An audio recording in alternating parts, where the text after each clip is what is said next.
हाँ जी बच्चों, next question देखते हैं एनसीईआरटी टेक्स्ट बुक की example number 3। In the figure P S upon S Q equal to P T upon T R. Diagram में जाइए, देखिए पहले ये स्टेटमेंट जो हमें गिवन है ये डायग्राम के साथ किस तरह से रेलेवेंट है। तो P S upon S Q, P S upon S Q, ये रही पी एस, ये रही एस क्यू, और क्या दे रखा है P T upon T are. तो हम डायग्राम में ध्यान से देखते हैं, P T upon T are. इसका मतलब अगर ये दो साइड्स की रेशो इक्वल है तो इसका मतलब क्या लगेगा, जब रेशो इक्वल होती है तो हमें पैरेलल लाइंस मिलती हैं, और अगर पैरेलल लाइन दे रखी हो तो रेशो इक्वल मिलती है। तो यहाँ पे रेशो इक्वल दे रखी हैं, इसका मतलब हमें पैरेलल लाइन मिलनी चाहिए। पैरेलल लाइन मिलने का मतलब कन्वर्स ऑफ बीपीटी यूज करनी पड़ेगी। ओके, तो हमें प्रूव करना है कि triangle P Q R is an isosceles triangle, और हमें दो एंगल इक्वल दे रखे हैं, angle P S T equals to angle P R Q. तो ये यहाँ पे ऑलरेडी मार्क्ड है, ये दोनों एंगल इक्वल हैं। हमें प्रूव करना है कि ये ट्राइंगल आइसोसेलेस है। आइसोसेलेस प्रूव करने के लिए आपके पास दो ऑप्शंस होती हैं, या तो आप दो साइड्स को इक्वल प्रूव कर दो, कोई भी A B equal to A C या P Q equal to P R, या आप इन दो बेस एंगल्स को इक्वल प्रूव कर दो। अगर बेस एंगल इक्वल हैं तो उनके ऑपोजिट साइड्स भी इक्वल ही होंगी।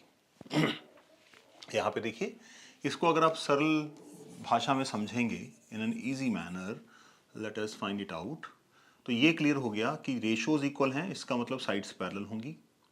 अगर साइड्स पैरेलल हैं तो आपको याद होगा जहाँ पे एफ फॉर्म होता है ये एंगल कॉरेस्पॉन्डिंग एंगल बोले जाते हैं, और कॉरेस्पॉन्डिंग एंगल इक्वल होते हैं। तो यहाँ पे अगर आप देखेंगे, अगर ये दोनों पैरेलल हैं तो एंगल एस किसके इक्वल आएगा बच्चों, एंगल क्यू के।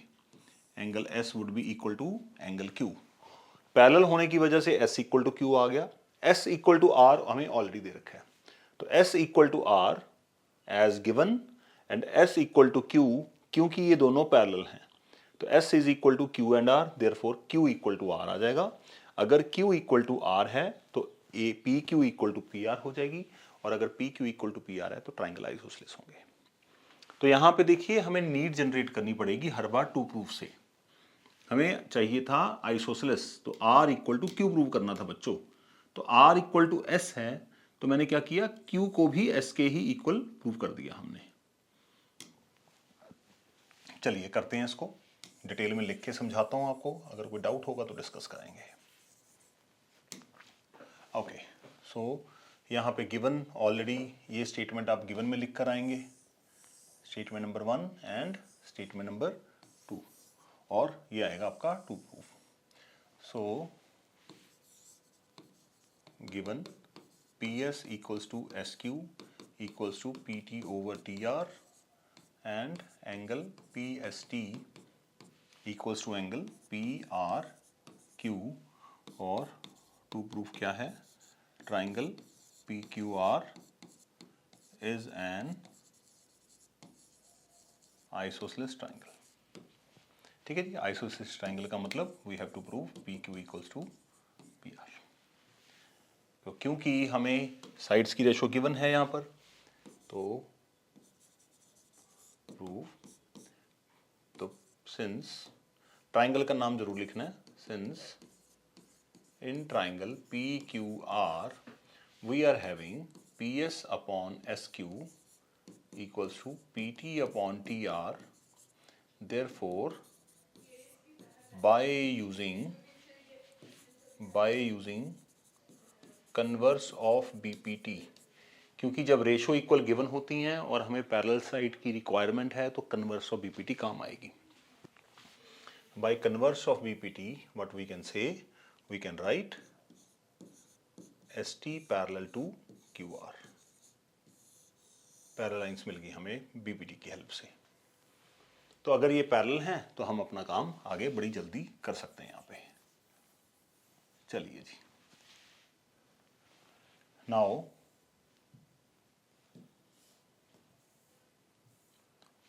यहाँ पे सॉल्व कर देते हैं इसको।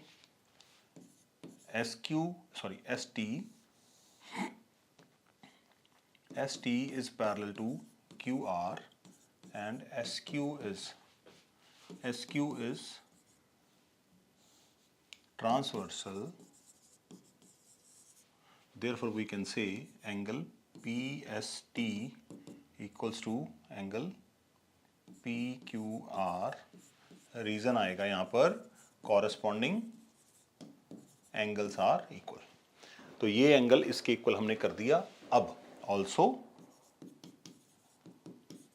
Angle PST is equal to किसके इक्वल दे रखा है बच्चों हमें, PRQ के, मतलब एंगल R के। PRQ ये हमें है गिवन। तो PST है PQR के इक्वल, PST है PRQ के इक्वल। तो PST दोनों एंगल्स के इक्वल है। इसका मतलब हम यहाँ पे डायरेक्टली इन्फॉर्म कर सकते हैं, this implies angle PQR equals to angle PRQ। Q और R इक्वल आ गए, which implies PQ equals to PR। क्योंकि अगर बेस एंगल इक्वल हैं तो PQ इक्वल टू PR होगा, equal to PR, because sides opposite to equal angles are equal. Therefore, we can say triangle PQR is an isosceles triangle. तो triangle proof हो गया। तो यहाँ पे सेंस ये कहती है कि जो चीज़ हमें गिवन है वो हमारा रास्ता है क्वेश्चन को आगे बढ़ाने का। तो अगर आप गिवन और टू प्रूव को आपस में लिंकअप नहीं करेंगे तब तक आपको क्वेश्चन समझ पे नहीं आएगा, आपको ट्राई करना पड़ेगा। नेक्स्ट क्वेश्चन देखते हैं क्या है।